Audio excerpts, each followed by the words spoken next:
get started. So thank you so much for joining us, guys. As you hopefully know, my name's Ashley Sinclair. I'm the Managing Director here at Mass Marketing. I have been working in the learning technologies industry for a long time, and I'm really excited to walk you through the fundamentals of a learning campaign today.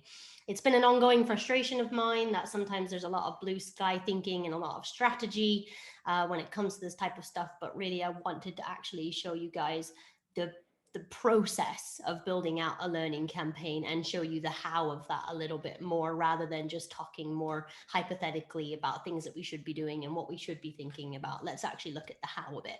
So I'm joined by Hannah today. I don't know if you want to introduce yourself, Hannah. Hi guys, I'm Hannah. I'm the marketing director at Mass. I've been with Ashley and Mass for a couple of months now. 2 beautiful months. 2 beautiful months. And like Ash, I've come from the L&D space. I worked for vendors, and marketing and learning is something I've genuinely got a passion about. It's underutilized, and we're here to change that. But I'm going to stop introducing myself, and I'm going to say we've got two really great suggestions in the chat. Somebody that's joined as the L&D team thinks that John should say next slide, please, every time we change the slides. And that can be John's contribution to the webinar. Yep, solid. And Emmett wants you to play Basement Jacks because that will get us all pumped. Okay. I mean, if I could figure out how to do that with my headphone microphone situation that I have going, and you don't want to hear me sing it, because there's going to be a real disjoint between, you know, what you're thinking and what you're going to hear. So we will do that at the end. When we do our Q&A at the end, we'll just get some Basement Jacks raving around. You know, I personally would maybe go for a bit of like house or techno, but you know, each to their own. So I think that's a great idea. So John, what do you think? Should I go to the next slide, or? I reckon I can do it for one time and one time only, because I don't know your tempo, but I'd say kick it off. All right, let's go to the next slide then in that case. So I guess before we go too deep into anything else, I just wanted to give you guys a bit of background as to who I am. Like, why is this random chick with some cactuses behind her talking about marketing and learning? And just wanted to give you a bit of context, really. So I've been working in the L&D and learning technology space for about 8 years now. And I've worked in-house with a lot of technology vendors, from marketing coordinator all the way up to chief marketing officer. And with that's come a lot of experience within the industry, not only understanding the foibles and pain points of L&D in general, but also really starting to see and understand the synergies between the two. I've done it all. I've been, you know, I've grafted at the bottom level. I've built email campaigns. I've done social media. I've done all the strategy. I've built and launched brands. And primarily, that's kind of why I built Mass, because after a while, I started to really see that there was a genuine need in learning and development to start to think a little bit more like marketers. And I couldn't see much in that universe, you know, the odd conversation here and there, but really no one to help enable and extend the capabilities of learning and development when it comes to marketing. So I have put the exclamation point, but I do know my shit when it comes to marketing, and I'm really, really excited to share with you guys today. I thought I'd, you know, eliminate the swear words in case we did a screenshot. You know, we don't want to offend too many people, but that's, you know, that's me in a nutshell. And I've been doing this for a while, and I'm really confident that I'll be able to speak your language today and really help you understand a little bit more about what marketing means in a learning context. So John, I'll say next slide from John. So there's obviously, as you guys will well know, marketing is a large beast. And there's a huge amount to consider when it comes to marketing, not only from a strategic perspective, but also from a process and how-to perspective, which is what we're going to talk to today. So as much as I wanted to talk to you guys about things like copywriting and storytelling and triggering emotions, which are critical components of good marketing campaigns, that's not what we're going to talk about today, because I cannot talk to you about all of that stuff in a 20 or 30-minute session. So what I'm going to do is, after this webinar, I'm going to share a few things with you guys, primarily the recording, but also a template that I've created for you guys, which is an actual campaign plan template. It's what I use myself when I'm building campaigns for my clients, but also for campaigns for Mass itself. So it's tried and tested, it works, it will give you the structure that you need, but also I'm going to send you some links to some resources that will help you to explore some of this more important stuff all around the human aspects of marketing. You know, what really makes our efforts stand out, because we can all build an email campaign, but what's really going to get people's attention is this sort of stuff here. That's the things that's going to get people to stop, look, and listen. And I'm not going to break into another song there, but if you can remember what song that's from, I'll be very impressed indeed. So today we're going to go more practical. We're going to go a little bit more granular, and we're going to talk a lot more to the how-to of a marketing campaign.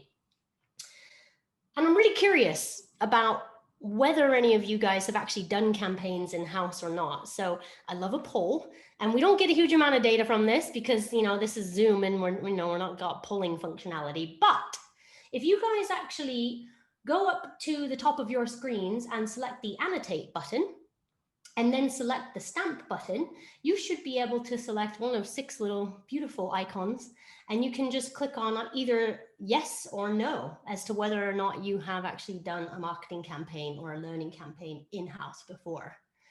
All right, we got some virgins. Someone's not entirely sure. They're on the cusp of yes. Maybe they dabbled. Maybe it was a bit of a mixed bag. Interesting. This is very statistically relevant, as you can really tell.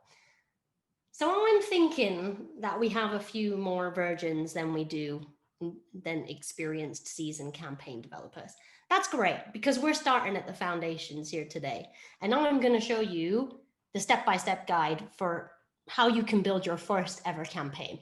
And the idea here is really about starting small, guys. You know, you don't need to bite off more than you can chew.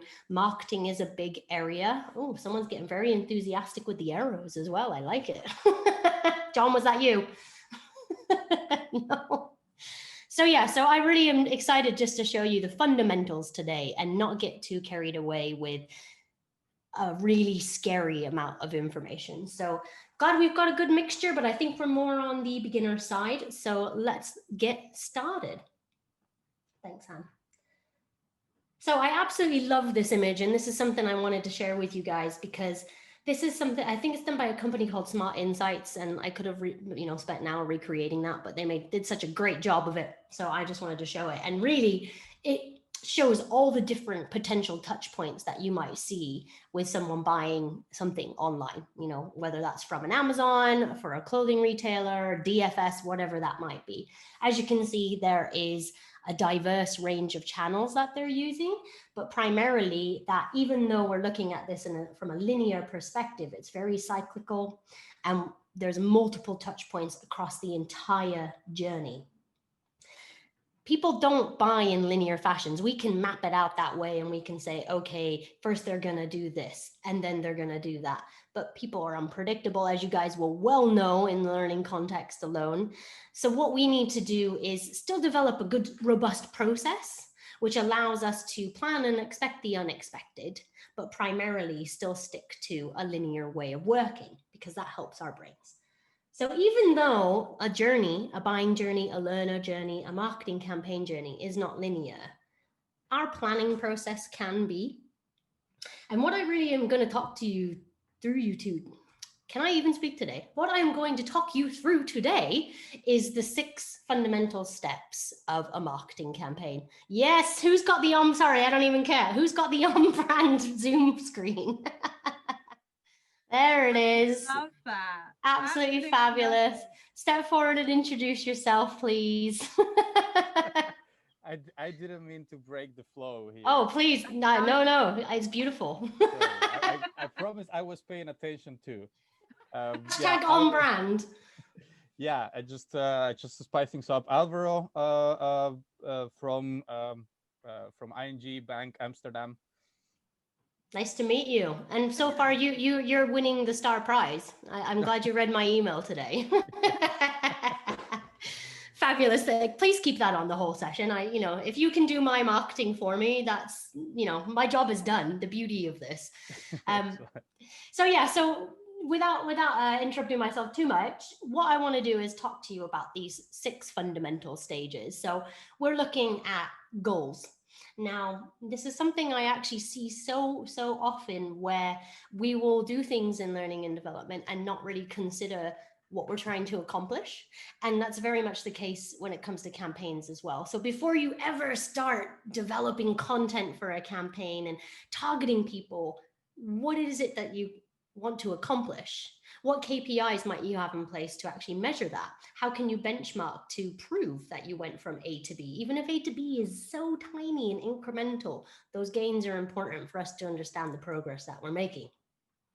Of course, we need to know who we're targeting. Audience identification, very important. We also need to understand what channels we've got at our disposal, as well as the resource that we have in team. Do we have budget? Do we have the right people and skill sets in-house to actually accomplish our goals? Then, of course, developing the plan itself, launching the plan, that's kind of a big deal, so I hear. And primarily another step that I don't see a huge amount, which I would love to see more of, is the testing and optimization piece, an ongoing iteration of learning when it comes to what is effective in your marketing efforts when it comes to learning campaigns. So I'm going to talk through these stages, and we're going to just basically do a bit of a progress on each one. I'm not going to spend hours and hours talking to this because I don't want to overwhelm you guys. We have a lot of new people who are very new to this concept. So what I'd really like to do is give you a bit of a taster and an understanding in terms of what a learning campaign is. And then obviously, if there is more information that you want, we'll be running webinars like this really often, so we can go into more detail about particularly things like audience segmentation, persona building, asset creation, storytelling, etc., etc. So just trying to manage your expectations that we're going to talk process today. For those of us who are more creative, might not be so thrilling. Okay. Sorry, my next slide prompt wasn't there, so I got a little confused. So, goals. As I said, how many of you have really started to think about what it is that you're trying to achieve when you're developing, even learning content, training programs, implementing your new platform, whatever it might be? What's the aim? Now, chances are it's something around employee engagement. You want to get more bums on seats. You want to get more attention to the programs and platforms that you're investing a huge amount of time in. However, that's a great goal, but it's not very measurable. I'm sure a lot of us are very familiar with SMART goals, for example. And something that I would love to encourage you guys to start thinking about is not only considering what it is that you're trying to achieve, but how you can measure that. So, for example, if you're doing an outreach campaign and you want to actually just start building better habits with your employees, something like visits to the LMS or repeat visits to the LMS over a month's period of time may well be an interesting statistic for you over time. If you're continuing the campaign, are you seeing an upwards trend of repeat visits by the same people? Are you seeing new visitors, i.e., are you reaching people? Obviously, the limitations with this are, of course, that you need to have the data capture capabilities within your function. So work within the means that you have. I think the reality of the situation is that some of the tech that we have is not super sophisticated, but that doesn't mean that we can't do anything. We can still do a lot with what we've got. And really what we're trying to do with campaigns is extend the capabilities of that even further. Another thing that I really would encourage you to do as part of this is benchmarking. As I said a bit earlier, where have you started? Because if you want to start evidencing the impact of the types of work that you're doing when it comes to marketing, benchmark. Where is A? Where is B? Even like I said, if you can have tiny little steps of progress, you can start to see and understand where you're going and the impact that that is having. And that is critical, and something that I don't think I don't see a huge amount of with the clients that I work with and the people that I'm discussing with. Benchmarking is not common, but I think it does start to allow you to understand whether stuff's working or not. And even if it's not, that's great, because then you can understand that and you can start to hypothesize why and prove or disprove that. But primarily, if we don't want to be the proverbial tree falling in the forest where nobody hears us, right? We want to be able to go to our C-suite and say, hey, look at these things that we did and look at the results of that. But if we don't have our benchmarking, there is no A, there is no B. There's just, we did some stuff and, maybe some people kind of liked it and it seemed to have an impact, but we want a little bit more than that. And I expect some of your senior stakeholders in your organizations are going to start asking for this stuff soon, if they're not already. So this is a really, really fantastic place for us to start. Identify the goals, what we're really trying to achieve, benchmark, and start to understand how we can measure success of the campaign that we're going to implement. Han, would you mind just clearing all those stats for me when you have a sec? Everyone's getting crazy with the stickers. So next step, we've got our goals in place. So we know what we're trying to achieve. Who on earth do we need to talk to in order to achieve those goals? This sounds so fundamental, but the reality is one of the biggest facets of good marketing outside of learning is around audience segmentation. It's why audience personalization exists. And it's why you get tailored ads that follow you around on Instagram, sneakily listening to your verbal conversations, which I'm sure happens, by the way. I have many, many, many stories of Instagram listening to me, I'm sure of it. But the reality is this stuff exists because it works, because it understands your behavior on such a granular level that it can start to tailor its approach to you. Now, again, going back to the technology that you have in place in-house, you may not have a highly sophisticated AI algorithm that allows you to understand the granularity behavior of every single individual within your organization. But you do still have some information about your people. If you have a more modern LMS, you're not only going to have your more structured data around tenure and role, location, job title, whether you're a manager or a leader, you're also going to have information about what they're doing on the platform when they log in. You're going to have information about the sorts of content that they engage with, the types of content that they find engaging. And I'm not talking learning styles here or anything like that. I am primarily saying some people genuinely prefer to watch videos. Maybe back in the day when we commuted, perhaps they like to listen to podcasts or videos rather than reading. Other people prefer to read. What this data and information gives us is a really, really specific view of our people. And that's what we're trying to do with campaigns. It's very rare that we're going to do I'm just going to message everybody. And I got this really important information and everybody needs to know about it. So I'm going to hit everybody. You don't want to talk to management the same as your frontline workers if you work in retail. You don't necessarily want to talk to different departments even in the same way. So it's really, really important to think and take the time to understand your audiences. And whilst we can't go into a huge amount of detail around the kind of emotional driver side of things, the marketing campaigns that I have found the most effective in-house and for my clients are around triggering emotional responses in people. And in order to do that, we have to understand who they are, what makes them move, what their wants and needs are, and then you can start to fulfill what's in it for me. The amount of times I've seen learning content be served up to people and it's literally just, here is some compliance training and it contains these 6 core modules on this, that, and the other. Do they care?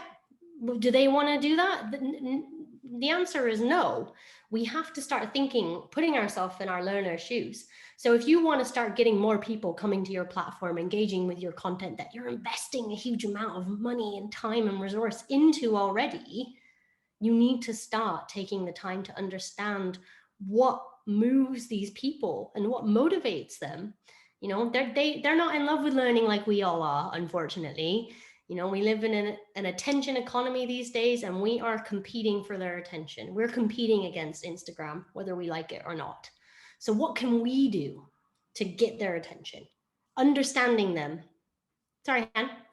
to just say, I think as an industry, we are so guilty of going, of course, I know who they are. They're my learners. Just knowing them as your learners isn't enough. As Ash just alluded to, we're not competing with one another. We're not competing with the work email. You're competing with Facebook, Instagram, newspapers, YouTube, everything. So you really need to know what gets them going, not them as a learner, not them as an employee. They're actual emotional drivers. We need to break down the barrier because our learners have already done it.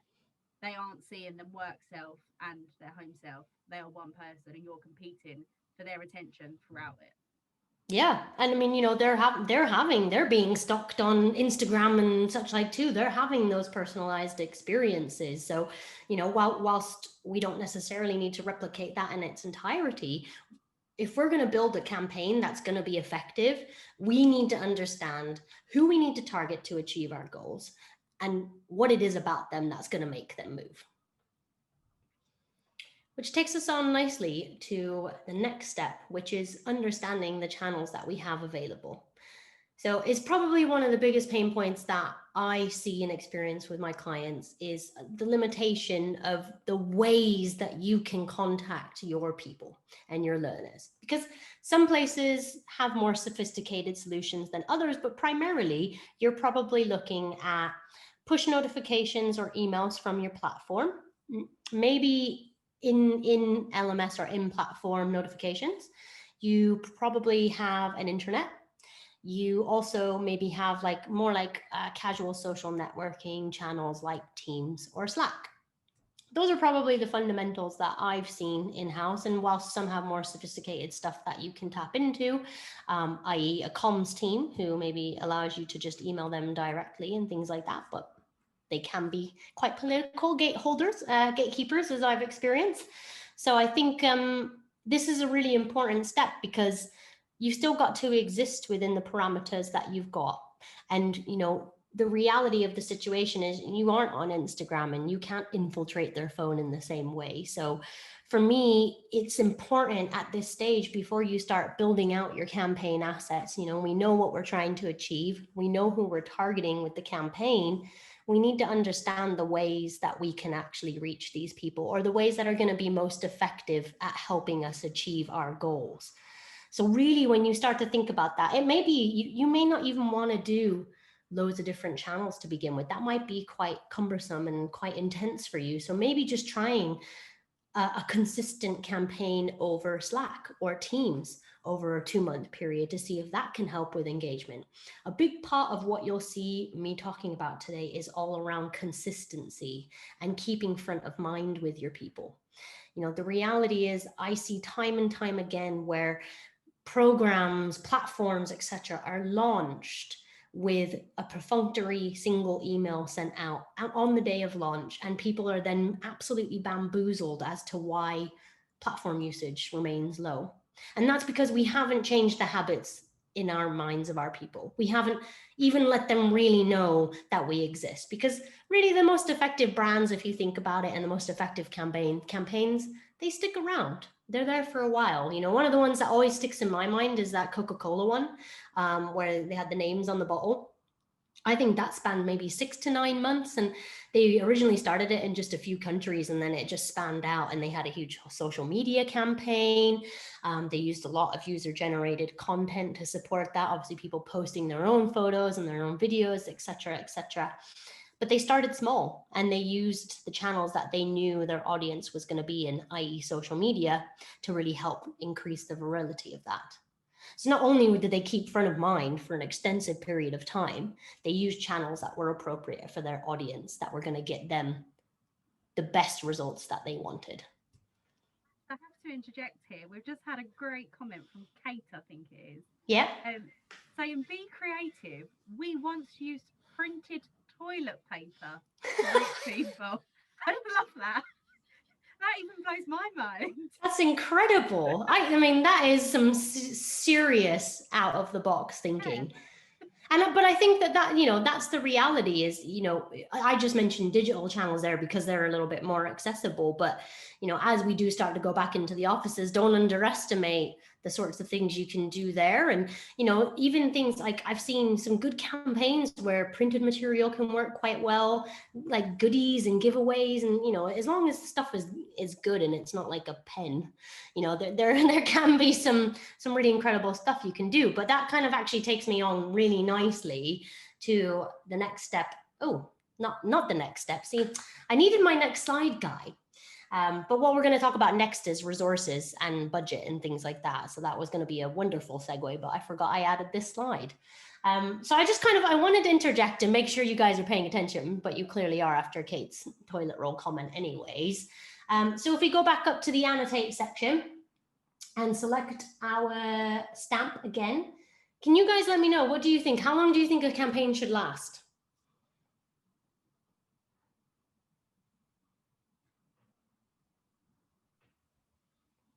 I love the person who's gone rogue with the pencil.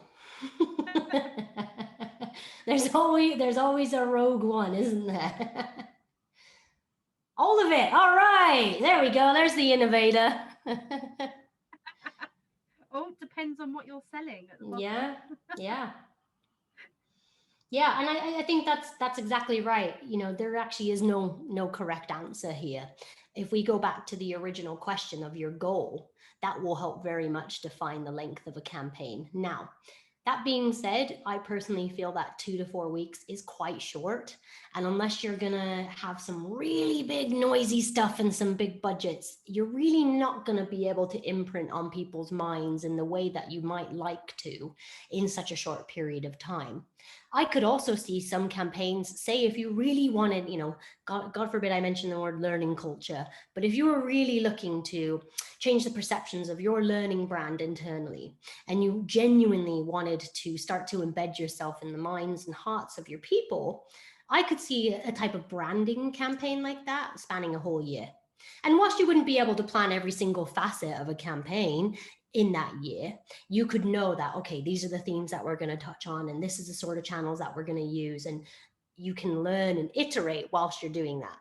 But I guess the short and fast answer is there is no exact science to this. It is really drawn by any data and successes that you guys have had so far, combined with the information that you have around your goals, the audience, how long you genuinely think it's going to take to accomplish that. You know, sometimes marketing isn't a quick win overnight sell, really, you know, especially things where you're really trying to change habits and behavior. As you'll well know, if you're trying to look at improving performance from a learning perspective, these things take time.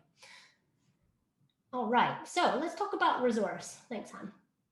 Oh, now I'm being the rebel with the sticker. Hold on. So, in order to print on toilet paper, we need budgets. In order to print on toilet paper, we need people to probably design what we want. We need some time to actually find a company that would do that for us. We'd also need people who are going to help us distribute that internally into the toilets. That's quite, when you break that down, that is a process. Like, it's admirable, really. But the reality of the situation is, as just a tiny example of that, which would have played a small part in a bigger campaign, I expect, all these things take resource. And that isn't just money, that isn't just budget from your L&D function. It is the time of your people, the skills of your people. So before, again, this is before you're creating any content to do with your campaign. Really think about what it is that you're going to need in order to accomplish your goals. Do you need things like print? Do you need graphic designers? Do you need, you know, new pop-up banners made for the event that you're doing if we're not in a pandemic, and the pandemic will never end, so don't order pop-up banners anytime soon. What about your campaign is going to cost you resource, whether that's time, money, budget, whatever? And also, do you have that in-house, or do you need to look at sourcing some freelance skills to come in temporarily to support your campaign? Maybe you want to hire permanently, you know, up to you. But primarily, this is a really, really, really important step, because the best laid plans and all that, the reality is there's no point in coming up with an incredible campaign that you cannot execute due to lack of budget or skills in-house. So please don't skip this. It sounds so fundamental, but it's so obvious. And because of that, it gets overlooked, and campaigns fail because of things like this. Halfway through a campaign, oh, suddenly we're out of money, or Bob has some really important learning programs that we've got to work on all of a sudden, and we don't have the time for this anymore. So give yourself the best chance possible for success by really considering what your time scales are, what you want to achieve, and what you need in order to really do that. And then the wonderful planning and execution. Yeah, it feels quite trite just doing it on a single slide, but primarily what we're doing at this stage is blocking out our campaign. So starting to understand, okay, I want to reach this audience. I want to achieve these goals. I know that I have these channels at my disposal in order to do that. That's all you've got to do. Plan it out. Okay, so I've got I've got email and I've got my internet. What sort of correspondence can I use within that? What time scales, and how often am I going to be interacting with my audience? This is all we're doing, is planning when and where we're going to interact with our audiences in a consistent fashion over a prolonged period of time. Now, I would love to talk. I could probably just do a whole session on picking your campaign theme or picking what your campaign's about. But before this call, I was chatting with Han about this specific notion in particular. And for me, it goes back to that what's in it for me piece and these emotional drivers. So I was having a recent conversation, and this is a great example of someone basically saying that their learning platform wasn't really working very well for them anymore. However, upon further investigation, it turned out that they were really pushing a message around performance management. What is performance management? How can it help you do your job better, et cetera, et cetera. Now, when you dug a bit deeper, it was getting close to Black Friday, and a lot of line managers in that organization were actually panicking about the impact that Black Friday was going to have on them. They had high staff turnover last year. They weren't able to really function fully. They had massive staffing issues, et cetera, et cetera. Staff were getting tired. It was busy. It was chaotic. They weren't feeling like they were able to get the best out of their people. So they developed a campaign to focus on overcoming Black Friday, which is completely aligned to performance and management, but talking very specifically to the pain points that they know that audience was experiencing.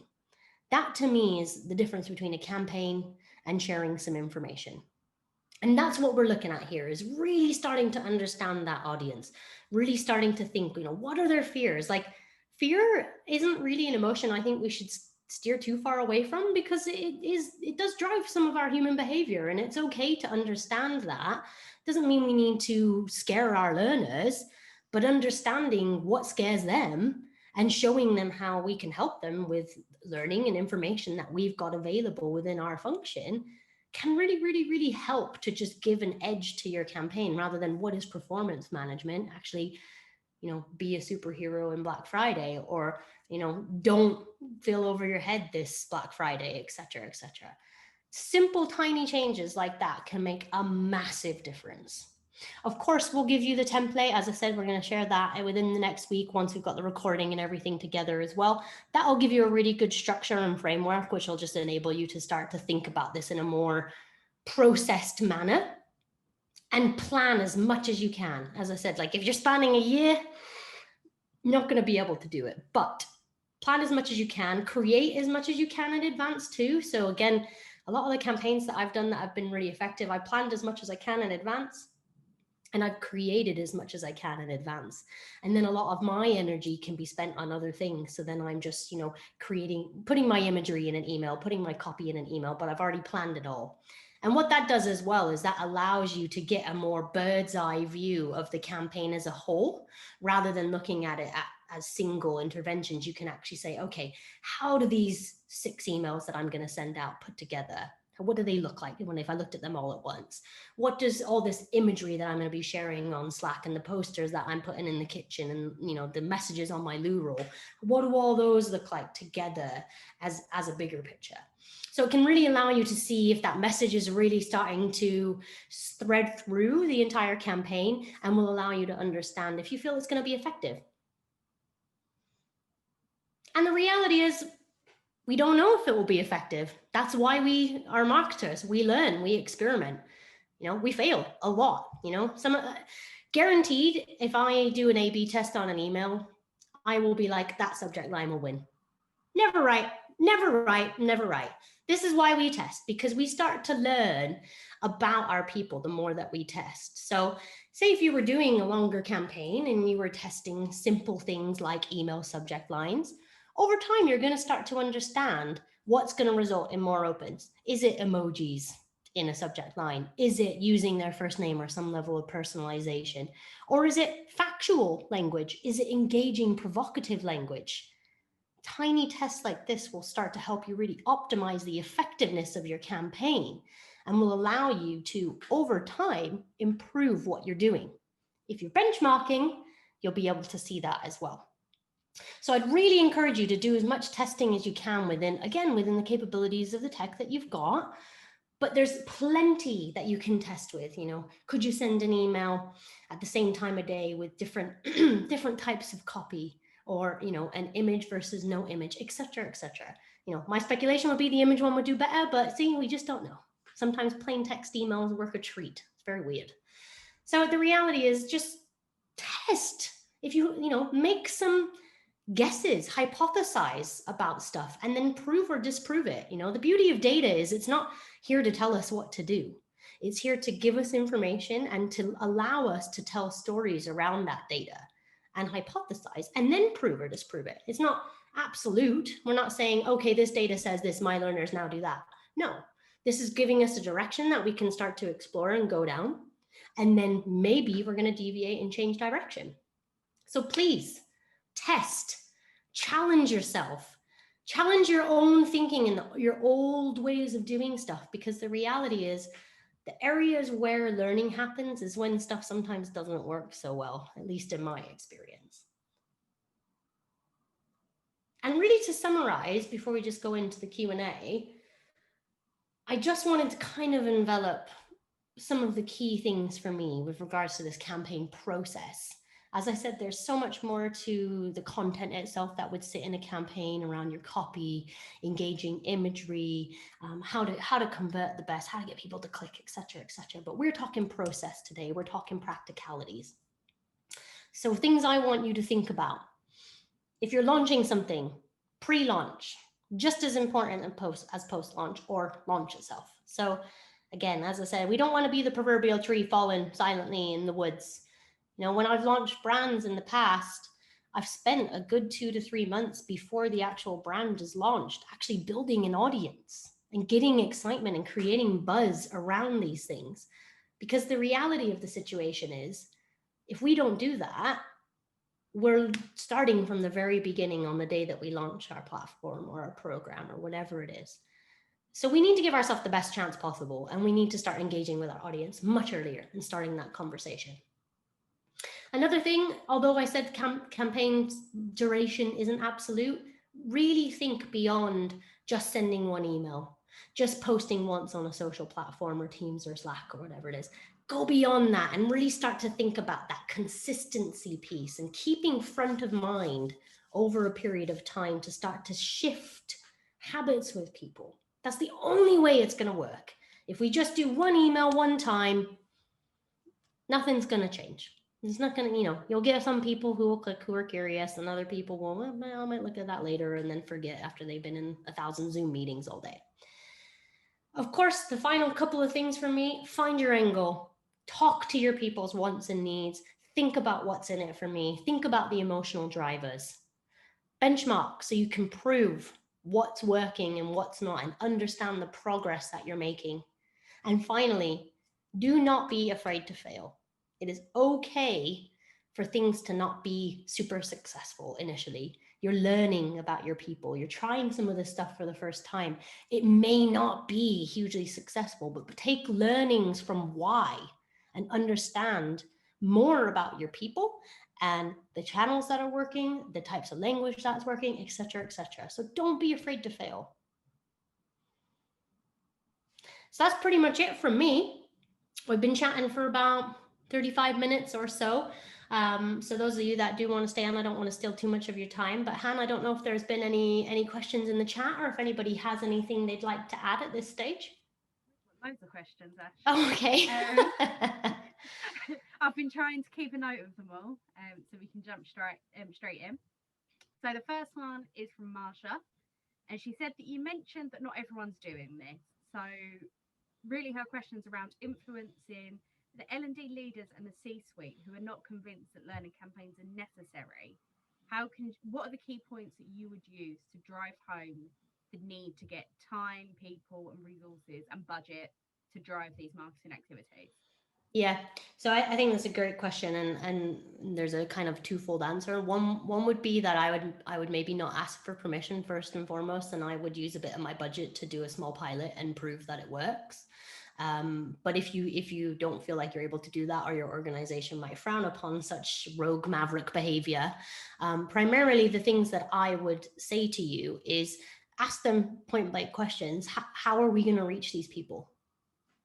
You know, without a marketing energy behind what you're doing, without some sort of strategy or campaign approach, genuinely, if you're going to invest, you know, a couple $100,000 to millions on your L&D function and actually want to develop your people, how are they going to know that this content exists? How are they going to know that these learning opportunities are a part of the organization that they work for? I personally don't see how that is accomplished without some level of marketing. Something they might come back with is the fact that you have a comms team, and we have a comms team. They can help you with that. In my experience, they don't have the time. It's not a priority for them because their function is mandated with other things. And they also don't understand learning. And so there's this huge dysfunction between comms and L&D. Whilst they get support, they don't necessarily speak a learnings language, and it's not always the same challenges that we're trying to solve. So yeah, that would be my biggest thing, is just ask them some direct questions around how else it's genuinely going to be accomplished. Great. And I also think when we're thinking of learners, we think about what's in it for me. When you're speaking to your stakeholders and the C-suite and any other leader, think about what's in it for them. Yeah. The ultimate business goal that will result in more people engaging with your learning content.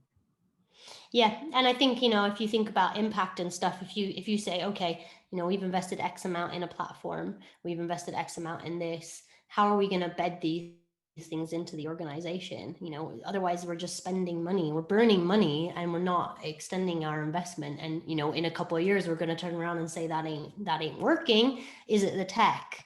Is the tech really what's not working, or are there some deeper root problems at hand? Perhaps one of them being that people just don't even know this stuff exists.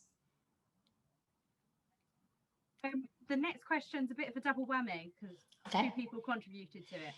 So Helene said, how can we learn all of this in a global, multicultural, multi-language context in big companies? And then Ian added, it can be even harder if your employees, for example, are training customers, they're extended enterprise and they're outside the organization. Yeah, for sure. Tackle that? Yeah, I mean, I think, again, if you look at the process that we've just talked through, there's a couple of things there for me. So if we go on the kind of global multi-language piece, you've got your audience segmentation facets within that. You know, for example, a lot of big global organizations will have completely different marketing strategies for, say, their European markets compared to their North American markets, etc., because the language is different, the emotional drivers and the behaviors of their consumers are different. I expect it's very similar to your learners. Their wants and needs might not be so different, but the language that you use, the way that you speak to them, the sorts of imagery that might work, you know, there's a lot of cultural nuances, particularly in Europe alone, that I think would be worth considering. So I think that audience segmentation piece would be really, really critical for you on the language side in particular, in that kind of more global workforce. I think also developing personas and learner personas can really help with just making that a little bit more digestible. What you don't want is 40 or 50 different audience segments, because that's not manageable. So I will include in the email I create for you guys some resources around developing personas and what they are and how they can help you just create broad segments of audiences, which is more focused, as I said, on those kind of the emotional drivers and the pain points, the wants, the needs, the desires. And so I would definitely recommend building out some of those for you. And then for those that aren't in the organization, it goes back to the channels piece again. So, you know who you are, and you know what you know who you're targeting, and you know what you're trying to do. What channels do you have to reach those people? If you've only got email, then you've only got email, but make sure that you're sending the best damn emails that you can, and make sure that you're optimizing your open rates by improving your subject lines. Make sure that the copy is great when it's written in, so that at least that experience is the best possible experience that you can create with the channels that you've got. Add to that one. Emily then asked, how often should you connect with your audience throughout a campaign? So it's a 6-month campaign. How many times should you connect with your audience? It's a good question. And I think, again, it comes back to what you're trying to achieve. But what we don't want is to become part of the noise. So again, you'll start, the more you do this, you'll start to learn what's right for your audiences. But generally speaking, like say if I'm building out like an email drip campaign or some sort of automation and marketing, I try and create at least like a 2-week gap between interactions so that I'm consistent and I'm visible. But maybe I wouldn't email people more than that, but you could then in between that put a little post in a Slack channel or a Teams channel or something like that. I think the point of having a multi-channel approach is that not everyone's going to see every single thing every single time that you send it. And so that's important, because what we're trying to do is maximize visibility over a period of time. So I would suggest, if it's just email, don't go crazy and keep it to maybe twice a month or something like that. But if you are doing more of a multi-channel approach, then something once a week I would say is definitely appropriate, as long as it's relevant and useful. Gavin then went on to ask about the tips we can share for identifying an audience's wants and needs. How would you find that out? Yeah, good question. And I think that there is, if we look at, particularly when we're talking about building out personas, we would, if as marketers, because we're doing the same thing, right? We're building these kind of speculative audience segments using buyer personas. And some of this is assumptions. Some of this is learned information that you maybe just know as an L&D professional. But the biggest thing I would suggest is ask them. If you have the ability, can you have conversations, even if it's on a one-to-one basis? What we want to really be looking at is a mixture of qualitative and quantitative data, so that you can minimize the level of assumptions you're making in your audience and actually be able to substantiate the drivers that they have, because they've told you. That, take it with a pinch of salt. People aren't always so good at recognizing what they need and want, but this is why you then would correlate that with their own behaviors and the things that are actually evoking behaviors from them. That combined, this is a process. So something that you develop may evolve. It should evolve as you learn more about these people. On the last slide, don't be afraid to fail. Yeah. You've just got to try it. Yeah, exactly. The next question is from Mercer, and she's asked almost for you to elaborate a bit more on the testing function. Are we just talking about read receipts and Teams analytics, or something else? You obviously gave the example of having text and emoji in the header. How would she get a result to compare? Again, it depends on the technology that you've got that will allow you to understand things like open rate. So if we're talking specifically with email sending, some LMSs will give you that information, others won't, because it just goes out into an ether and never to be seen again.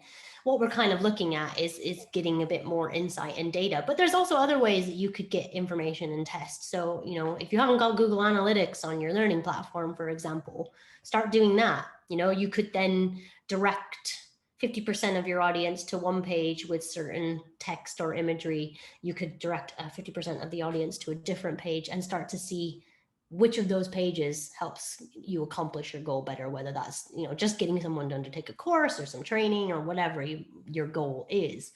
So I think you sometimes have to think outside the box unless you've got the more sophisticated email sending technology. I do know that there is some good marketing tech that's starting to emerge in learning technology. Sadly, I haven't built it, much to my own dismay, because I can see how cool this is. But I think that, understand what data you can get with the systems that you've got and go from there. I couldn't agree more. And I was also reading an article about the top 200 L&D tools, and so Jane many Hart's of them are thing. actually marketing platforms. Yeah. So it's worth looking at some of the free ones as well. I have seen organisations use like a MailChimp to send out emails that look different. Obviously, there's limitations using your usual Outlook or Gmail that we use for business, but using something that gives you a bit of HTML flexibility, and that will help you do the testing on your subject lines as well. Yeah, and I mean, that gives you a lot more dynamism when it comes to visuals as well. So I think this is the beginning, hopefully, of a new wave of ways of working, and as L&D starts to command more from their platforms, so will vendors start to develop tech that supports that or integrate with things like marketing tech stacks, etc. If you're working with a good vendor and they're good at APIs, there's absolutely no reason why you can't start having these systems communicate. So I think, further to Hannah's point, look beyond LearnTech too. There's a lot out there, and yeah, Jane's list is very interesting because I think number one was like WhatsApp or something ridiculous like that, wasn't it? So it depends on what your definition of learning is, of course, but yeah, there's a lot of resource and really cool, very specific niche tech that exists outside of learning technologies that may be better suited to some of your requirements. I've just read what I thought was our last question, but it's less of a question and more of a statement. Yusuf has said that he's found when talking to people or clients that aren't really used to the new way of thinking, that perhaps not selling it as a marketing campaign is a good idea. So focus on the individual steps and the stages that you mentioned, Ash. Yeah. And think of each like it's a micro project. And I think that's a great way of looking at it. I think sometimes people get scared when you try to mix marketing in with learning, marketing in with anything. There's huge benefits to it, but definitely not. Maybe don't use the word. If you know your stakeholders, your managers, your C-suite are going to go, no. So you know what you're doing. They don't need to know that you're calling it marketing. Yeah, you could just call it outreach, engagement. What are we doing? We're, engaging with our people. It doesn't really matter what we call it at the end of the day. Like we're speaking a common language here, but yeah, if you know there's triggers, just circumvent them. And like I said, all you need to do is do a good campaign that you've benchmarked and actually prove success. And if you can take that and prove it and substantiate it, people will listen. But going and saying, I think we should do some marketing and learning, people are going to be like, what? So that's kind of why I said earlier, sometimes I would suggest maybe not asking for permission all the time and doing some smaller pilots or things where nothing's going to break if it doesn't go quite right, but in the real bid of trying to get some substantial impact data that you can then take to your stakeholders and say, I'd like to invest in this further because look at the impact it's had. We've got one last comment. Okay. And I'm now convinced that you may be paying Alvaro after the mass branded background. Because if those of you that don't know Ash, she is the data queen. She loves everything having data behind it. And Alvaro is focused on the fact that in big organizations, they have the data, but it's usually scattered and segmented. And the first step is usually gathering these data sets and connecting them. Data plumbing is not sexy, but it's super important. Yeah. We agree. 100%. Data silos are a nightmare in any function, and marketing is no virgin to data silos. We've just talked about, I've worked in places where I have an email sending platform, then we have a CRM. Oh, there might be 2 other CRMs that we've used in the past that we've got some data sitting in as well. And oh, by the way, we also use this social media scheduling thing over here. And what ends up happening is you get this really fragmented view of your audiences, and is very, very similar dynamic in learning that HR is holding a lot of the information that you probably need. Also, if you're trying to correlate your learning impact with performance, then there's data that you've got to get across the business that you definitely don't hold the keys to. And primarily, again, on top of that, if you're wanting to prove the success of a campaign that you're doing, where's that data sitting? So yes, the more you can do to reduce and minimize data silos, that will make your life easier long term. It's not sexy. It's actually gross. I hate pivot tables, but data gives me so much information, actionable information, that it is the only way that I'll make decisions in marketing, is if I see, well, actually just in my life in general. My poor boyfriend, I'm always like, yeah, but how do you back that up with where's some data behind that? So, I'm personally very logically minded in that way. And I think it's good to ask those questions, what are the sources of that, and why is that working and why is that not? And we all have our gut instincts, of course we do. And those are not to be minimized and dismissed. Do not get me wrong, because that is a good marketer also uses their gut. But back it up with data, or at least test your gut instinct and prove it's right.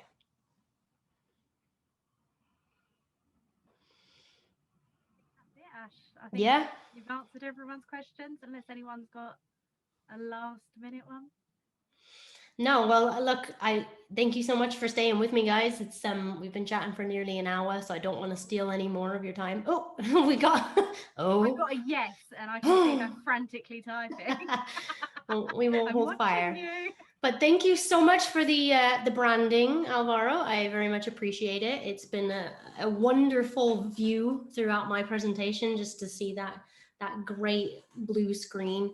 But thank you so much for joining me, guys. And this is the beginning of a really big effort on my behalf to start to support and upskill L&D, because whether I run a business around this or not, I'm truly of the belief that marketing will benefit learning, and it will help extend the capabilities of what you're already investing in. And that's important, especially in this post-pandemic COVID land where everybody's budgets are being tightened. You're not going to have a lot of space to procure new tech and more sophisticated abilities and technologies. So what you can do is invest in upskilling yourself and your teams to get the most out of what you already have. Do we have one final question? Yep. All right. Last one. Oh, wait. They're throwing curveballs now, actually. Okay, last 2 and then that's it. The first question was, we're planning a launch of a new website. What do we do to create a buzz about it before the launch? Follow this wonderful process I've literally just outlined for you. Genuinely, that is a great example. What do you want to do? Okay, you want to raise awareness of the website. You want to start getting people there. Who do you want there? How can you reach them? What messages can you send to them? What do you have capabilities wise and budgets wise and time wise in your team to actually do this? What are your time scales? And then that's it. Start to plan it from there. That is genuinely it. If you want to, you're more than welcome to find me on LinkedIn, and we can have a separate conversation, of course, if you want to. But that would be my suggestion, is use this framework that we put together, and use the campaign plan that I'll send you as your starting point. The last question is not a toughie. It's not really about marketing or learning. What software are you using for your presentation, Ashley? Because it looks great and I can see you're running it in your browser. Yes, ma'am. And I mean, the joy of everything really is that I get to include GIFs. So, that's why I use this. So it's a program called Canva. It is actually what I use to create all of my digital assets for mass. It is an incredible product. I've actually thought about just doing a webinar or a demo on how to use Canva. It costs nothing. I think I pay for me and Hannah to both have a license, something like 15 quid a month or something like that. Huge image library included. It's an absolutely incredible platform. I'm not sponsored by them or anything, but I've used it in my marketing functions for about maybe 2.5 years. And I would say it's really elevated what I can do, because you don't need Photoshop, but you can still add layers and you can export in a variety of views. It'll give you lots of like preset templates, as well as like different designs and measurements. So if you know you need to make a poster at A3 size, it'll already have that all set out for you. It's, yeah, highly recommend. Canva, Canva. Free version if you did want to go and have a snoop, and it shows you, as any software does, all the things you're missing out on with the paid version. Yeah, I mean, the free is still pretty good. The free one is very good too. Yeah, it's still, I mean, I think you just don't get access to some of the NP4 GIF exporting stuff, and I don't think you get access to the image library as well. But yeah, it still gives you a lot. Features are a bit different, but see, I've been pro for too long now, you know. Just come join me at these heady heights of Canva Pro. We've got a lot of Canva fans in the chat as well. Yeah, good. And I think, honestly, again, secret weapon for L&D as well, because a lot of this you don't need a graphic designer for. You know, you could, the amount of times I've had so many frustrations, and this is why it changed my life, where I've worked in-house and I've had to get stuff done by a designer all the time, and it adds like 2 weeks to my freaking time scales all the time, and it's maddening when you're trying to get stuff done quickly. You just want to be able to go in and wizard some stuff up and Bob's your uncle. They've added some new functionality as well, where like you take the backgrounds off images, and that's been a game changer as well. Sweet. Okay, well, look, I'm looking at my timer and it says 59 minutes and 40 seconds. So I'm going to keep it under an hour as far as my timer goes. But I just wanted to say, on behalf of me and Han, thank you so much for joining us, guys. We'll send you all the information that we've promised you in the next week or so. Of course, give me a shout on LinkedIn or via the website if you have any questions. Otherwise, we'll hope to have you join another webinar soon. Thanks, guys. Bye.